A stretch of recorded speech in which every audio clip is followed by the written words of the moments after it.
सभी कृष्ण प्रेमियों को हमारी राधे राधे। जय श्री कृष्ण। क्षमा चाहूंगा, काफी विलम्ब हो जाता है मुझे अपना पाठ पढ़ने में, आप लोगों के सामने आने में। मेरे जो मानने वाले लोग हैं, जो जानने वाले लोग हैं, अक्सर उनसे ही घिरा रहता हूँ।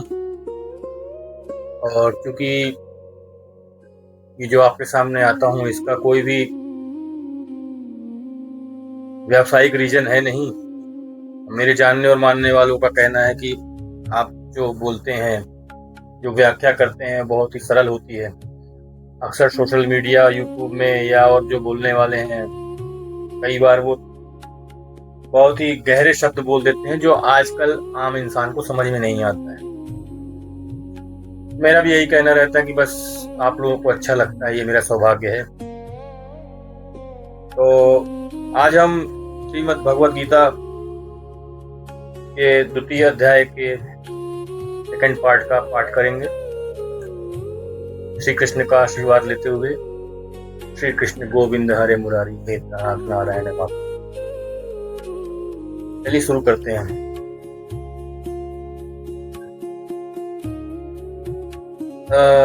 यदि आपने पढ़ा है भगवद गीता को, तो उसमें मनुष्य के शरीर को शरीर ही कहा जाता है, देह कहा जाता है, और जो आत्मा है उसको शरीरी या देही के नाम से संबोधित किया जाता है। तो कभी अगर आप पढ़ें भी या मेरे मुंह से भी अगर ऐसे शब्द निकले तो उसको सुन करके आप कंफ्यूज मत होइएगा। कई बार विरोधाभास होता है। लोग आमतौर पे इस शरीर को तो ठीक है, हमारी आत्मा को, मतलब हमारे देह के साथ हमारी देही को, हमारे शरीर के साथ हमारी शरीरी को भी मरा हुआ मान लेते हैं, या ये मान लेते हैं कि ये भी मारी जा सकती है। आमतौर पे बोलते हैं ना, मनुष्य बोलता है कि तुमने मेरी आत्मा को मार दिया। ये मनुष्य की बोलचाल की इमोशनल, भावनात्मक शब्द हो सकते हैं, लेकिन एक्चुअल में कहा जाए तो आत्मा नहीं मरती। अगर कोई मानता है इस बात को कि वो उसको मार सकता है, तो ये मिथ्या है। अगर कोई ये सोचता है कि मरा हुआ है, तो ये मिथ्या है। ना ये मरता है, ना ये मारा जा सकता है। तो इस मिथ्या से आप हमेशा दूर रहिए। यह न मर सकता है और ना ही मारा जा सकता है, और ना ही किसी के द्वारा इसको मरवाया जा सकता है। ठीक है। इसमें कुछ लोगों का ये मानना होता है कि मरते हैं, फिर पैदा होते हैं, फिर जन्म लेते हैं, फिर जीवन जीते हैं, फिर मरते हैं, फिर जन्म लेते हैं, जीवन जीते हैं। तो गीता के उद्देश्य के हिसाब से मैं आपको बताना चाहूंगा, जो श्री कृष्ण ने कहा है कि शरीर मरता है और जन्म लेता है, क्योंकि जो जन्म लेता है वो मरता है, लेकिन जो आत्मा है वह सिर्फ कपड़े बदलती है। वो आपके शरीर से उतर के दूसरे शरीर में जाती है। ना तो ये मरती है, न मरी थी, न मरी है, न मरेगी। यह केवल, जैसे कहते हैं ना कि एक गरीब आदमी घर नहीं खरीद पाता है, समय पूरा होने के बाद वो घर चेंज करता रहता है। बस आत्मा जो शरीरी है, यह मरती नहीं है, ना ही ये पैदा होती है। ये जब से भगवान ने सृष्टि की रचना की है, तब से वो चली आ रही है। वो एक बच्चे में, एक बूढ़े में, जवान में, एक जानवर में है, विद्यमान है। शरीर खत्म हुआ, उसने अपना घर चेंज किया, बस वैसा है। तो ये ना जन्म लेती है, ना ये मरती है। ये इन सब चीजों से बिल्कुल विपरीत है। ये इन सब चीजों में है ही नहीं। आप मरते हैं, आप मतलब आपका शरीर, आत्मा नहीं मरती। आपकी जो शरीर है वो नहीं मरती है, ध्यान रखिएगा। श्री कृष्ण कहते हैं अर्जुन से कि अर्जुन, जो भी एक समझदार इंसान जो दुनियादारी को समझता है, वो जानता है कि ये जो आत्मा है, ये जो शरीरी है, देही है, ये न पैदा होती है और न मरती है। ना ही इसको मारा जा सकता है और ना ही किसी से मरवाया जा सकता है। ठीक है। तो वह इस बारे में, इस विषय में चिंता क्यों करेगा कि वो कैसे किसको मारे या कैसे किसको मरवाए। वो समझता है कि ये चीज पॉसिबल ही नहीं है। उसको लेकर के वो कहे कि जबरदस्ती की खपड़ भंजन पालेगा। तुम बताओ, जो भी एक समझदार प्राणी होगा। जैसा कि मैंने अभी बताया, श्री कृष्ण कहते हैं कि थोड़ी देर के लिए मान के चलिए कि आप आत्मा है, ठीक है, और ये जो कपड़े हैं ये आपका शरीर है। आप रोज कपड़े चेंज करते हैं, ठीक है, और जब वो पुराने हो जाते हैं तो उनको फेंक कर आप नए कपड़े ले आते हैं, राइट है। बस वैसा ही है आत्मा का इस शरीर के साथ। जैसे ही ये शरीर काम का नहीं रह जाता वो दूसरे शरीर पे चली जाती है, रहती नहीं है वो एक ही जगह पे, और ना ही वो मरती है। क्लियर है? आपका काम खत्म, जैसे एक फिल्म में डायलॉग था ना, काम आदमी खत्म काम खत्म, काम खत्म आदमी खत्म, वैसे ही आत्मा का है। जब तक आप काम के हैं, आपके अंदर जान है, आपका समय पूरा हुआ, वो आत्मा निकल के दूसरे शरीर में चली गई। सिंपल। श्री कृष्ण आगे कहते हैं कि शरीर नश्वर है, शरीर ही नहीं। आप सोचो कि आप किसी शस्त्र से इसको काट पाओगे, आप मूर्ख। आप सोचो कि इसको आग जला सकती है, नहीं जला सकती। आप सोचो इसको पानी से गीला किया जा सकता है, नहीं किया जा सकता। आप सोचो कि गीला होने के बाद हवा से इसको सुखाया जा सकता है, नहीं। ना तो ये काटा जा सकता है, ना तो इसको जलाया जा सकता है, ना इसको पानी में डुबाया जा सकता है, ना ही हवा में इसको सुखाया जा सकता है। ये ऐसा मान के चलिए कि जड़ है, ये स्थिर है, ये यथावत। कहते ना, था है और रहेगा, वैसा ही है, ठीक है। इसको लेकर के अगर मन में किसी प्रकार की भ्रांति आती है तो वो भ्रांति ही है, उसका वास्तविकता से कोई लेना देना नहीं। ध्यान रखिए, ना इसको काटा जा सकता है, ना इसको जलाया जा सकता है, ना पानी में डुबोया जा सकता है, और ना ही हवा से सुखाया जा सकता है। ये जैसा था वैसा है, वैसा ही रहेगा, इस पे कोई परिवर्तन नहीं हो सकता। श्लोक के हिसाब से अगर आपको ये आत्मा नहीं दिखती है, इसको आप नहीं समझ पा रहे हो, नहीं महसूस कर पा रहे हो, तो इसको लेकर के तुम्हें चिंता करने की आवश्यकता नहीं है बिल्कुल भी, कि इसको लेकर के तुम सोच में पड़ जाओ कि हम देख भी नहीं पा रहे, महसूस भी नहीं कर पा रहे, तो जो मैं बोल रहा हूं उसका अस्तित्व क्या है। आप सांस ले रहे हो, सांस ले रहे हो तो ही आप जिंदा हो, लेकिन आप उसको देख पा रहे हो, हवा को, जिस हवा में आप सांस ले रहे हो। तो बस वैसा ही है, अगर वो आत्मा नहीं दिख रही है तो आप उसको लेकर के चिंतित मत करिए, तो सिर्फ महसूस करिए। थोड़ी देर के लिए आप ये भी मान लीजिए कि आत्मा, जैसे आप और आप जिस प्रकार पैदा होते हो मरते हो, वैसे ही आत्मा भी पैदा हो रही है, मर रही है। उसको लेकर के भी आपको शोक करने की आवश्यकता नहीं है। जो पैदा हुआ है वो मरेगा, ये तो अकाट सत्य है, तो उसको लेकर के शोक करने की जरूरत मुझे नहीं लगता कि है, और तुम्हें करनी चाहिए। क्लियर है? श्री कृष्ण का कहना है कि ये तो तुम भी समझते हो कि जो पैदा हुआ है वो तो मरेगा ही, और जो मरा है वो फिर कहीं ना कहीं जन्म भी लेगा। ये तो साइकिल है, चलती रहेगी, इसको तुम छेड़ नहीं सकते, इसको तुम कुछ नहीं कर सकते। इस साइकिल को तुम कहीं से कहीं तक किसी भी प्रकार से तुम प्रभावित हो सकते हो साइकिल से, लेकिन तुम इस साइकिल को प्रभावित नहीं कर सकते हो। जब नहीं कर सकते हो, इस चीज को ले करके तुम्हें शोक या मंत्रणा करने की आवश्यकता नहीं है। रिलैक्स रहो, अपने जीवन को जियो। ये समझो अर्जुन कि तुम आज अर्जुन हो, जब तुम पैदा नहीं हुए थे तब तुम नहीं थे, और जब तुम मर जाओगे तब भी तुम नहीं रहोगे। इसी प्रकार तुम्हारे साथ ही नहीं, पृथ्वी पे मौजूद हर वो प्राणी जो सांस ले रहा है, अपने पैदा होने के पहले भी वो नहीं था और मरने के बाद भी वो नहीं रहेगा। जब वो था ही नहीं और होगा ही नहीं, आज अगर है और वो थोड़ी देर बाद अगर नहीं रहेगा, बीच में थोड़ी देर के लिए अगर वो आया उसके बाद वो नहीं रहेगा, इसमें इतना सोचने की, इतना शोक करने की, इतना चिंता करने की जरूरत कहाँ पे आ रही है? मुझे यहाँ भांति भांति के लोग हैं, कुछ जानकार हैं, कुछ जानना चाहते हैं, और कुछ जान के भी अनजान हैं। जिनको इस शरीर के बारे में जानकारी है, वो भी जब जानते हैं या चर्चाएं होती हैं, चर्चा में शामिल होते हैं, वो बहुत आज जो आश्चर्यचकित होकर के उसको सुनते हैं, या अगर कहीं वर्णन करते हैं तो आश्चर्यचकित होकर वर्णन करते हैं। या एक होता है नील आदमी जिसको कोई लेना देना नहीं है, वो सुनता है, समझता है, आपके सामने ऐसा करेगा कि ओ वाओ, और उसके बाद उसको कोई लेना देना नहीं है। एक छोटे से उदाहरण से मैं आपको समझाने की कोशिश करता हूँ कि आपको एक 4 व्हीलर या 2 व्हीलर, कोई भी 4 व्हीलर लेनी है। आप एक शोरूम में जाते हैं और वहां जाने के बाद जो वहां का शोरूम का रिप्रेजेंटेटिव है वो एक गाड़ी दिखाता है आपको।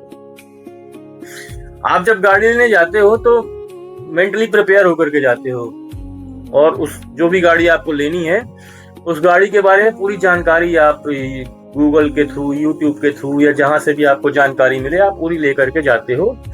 फिर भी, और जो रिप्रेजेंटेटिव वो भी समझता है कि आपको है, फिर भी वो जब बताएगा तो बहुत ही, इसमें 4 चक्के हैं काइंड ऑफ, वो बहुत ही सस्पिशियस और बहुत ही सरप्राइजिंग तरीके से बताएगा, और उतने ही सरप्राइजिंग तरीके से आप भी उसको समझोगे। ये तो एक पार्ट हो गया, ठीक है। अब आपका बजट 5 लाख है, वो 50 लाख की गाड़ी दिखा रहा है, या केवल आप विंडो शॉपिंग करने के लिए गए हो, आपको खरीदना नहीं है, वो बताता जाएगा, आप सुनते जाएंगे, एक कान से सुनेंगे, दूसरे कान से निकालेंगे, उसके बाद बोलेंगे आनंद नहीं आया, और आप शोरूम से बाहर निकलेंगे। बस वैसा ही है, अगर कोई आत्मा के बारे में जानता है,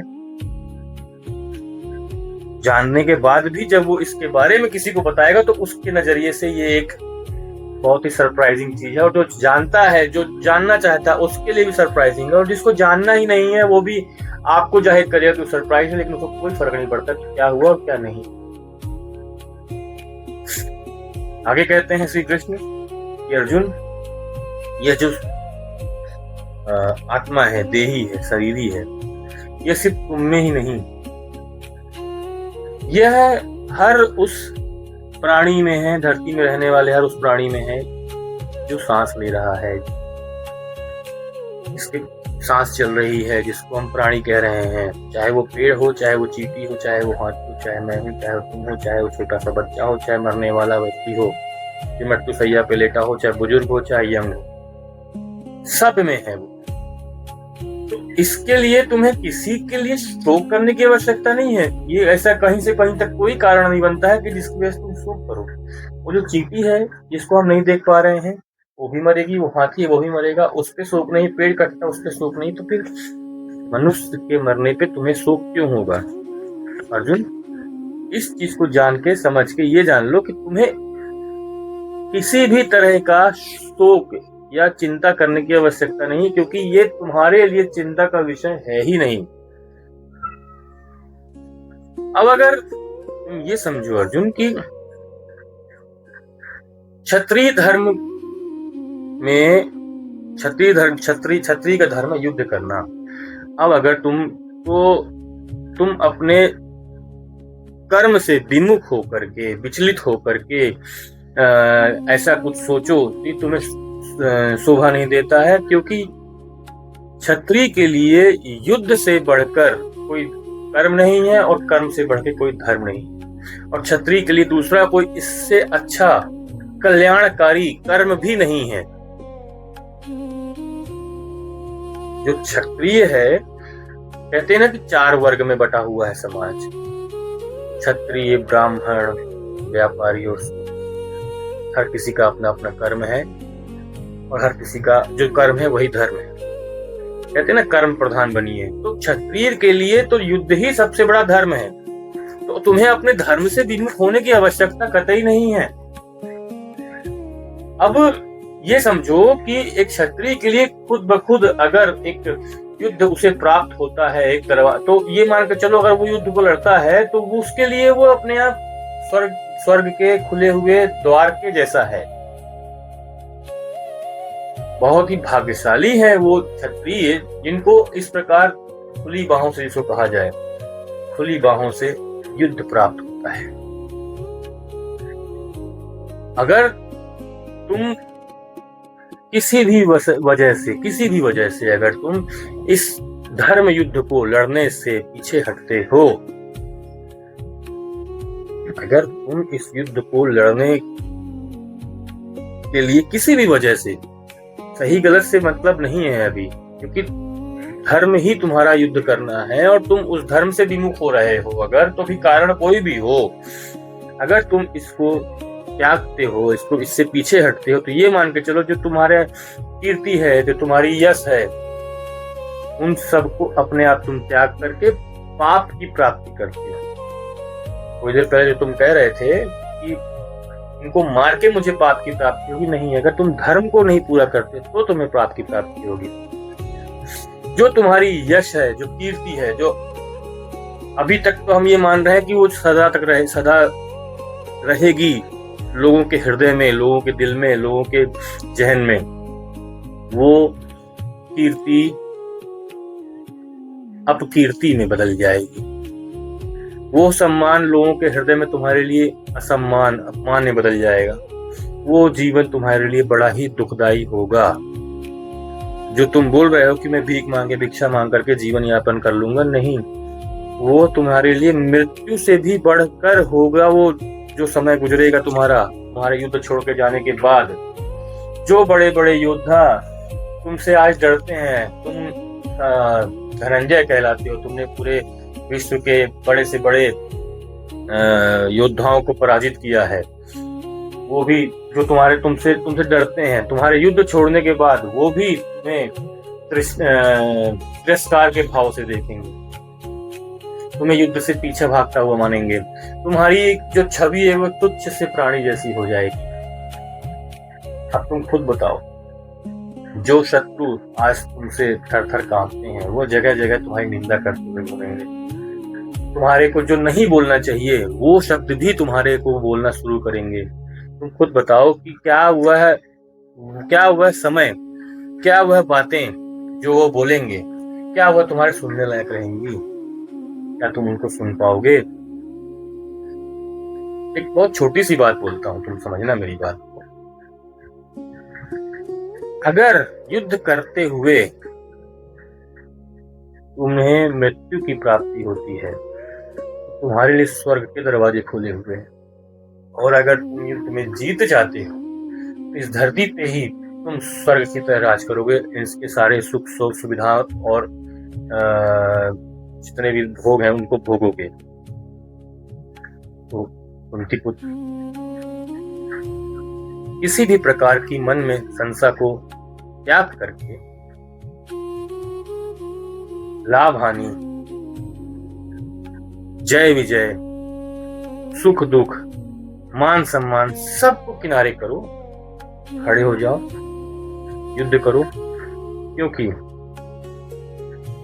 तुम्हारा क्षत्रिय धर्म तुम्हें युद्ध करने के लिए बोलता है।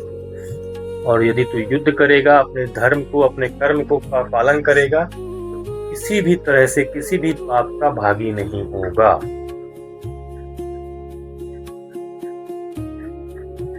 ये हो गए हमारे द्वितीय अध्याय के 38वें।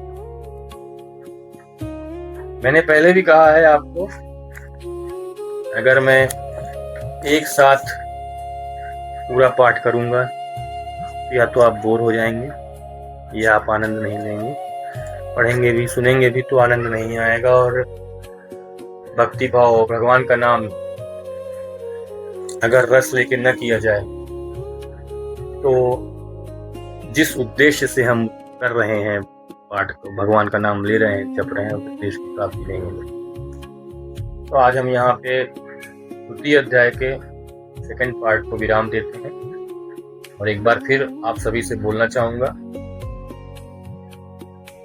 किसी भी प्रकार का व्यावसायिक उद्देश्य नहीं है मेरा आपके सम्मुख आने का। जो मेरे जानने और मानने वाले हैं, जो मुझे बुलाते हैं, जो मेरी बातें सुनते हैं, उनको यही कहना रहता है कि मेरे जो शब्द हैं वो सरल हैं। और भी लोग हैं जो प्रयास करते हैं और अच्छी बात भी है। मैं तो बस अपने बड़े बुजुर्गों का, संतों का, महात्माओं का, पुण्यात्माओं का आशीर्वाद लेने के लिए आगे बढ़ता हूँ, उनका आशीर्वाद लेता हूँ, उनके ही नक्शे कदम पर चलता हूँ। बस हर किसी का अपना अपना बोलने का, बताने का तरीका है, नजरिया है, समझने का। जो मुझे अच्छा लगता है, जैसा सही लगता है वैसा मैं बोलता हूँ। सुनिए, आनंद लीजिए और मुझे आज्ञा दीजिए। जय श्री कृष्ण।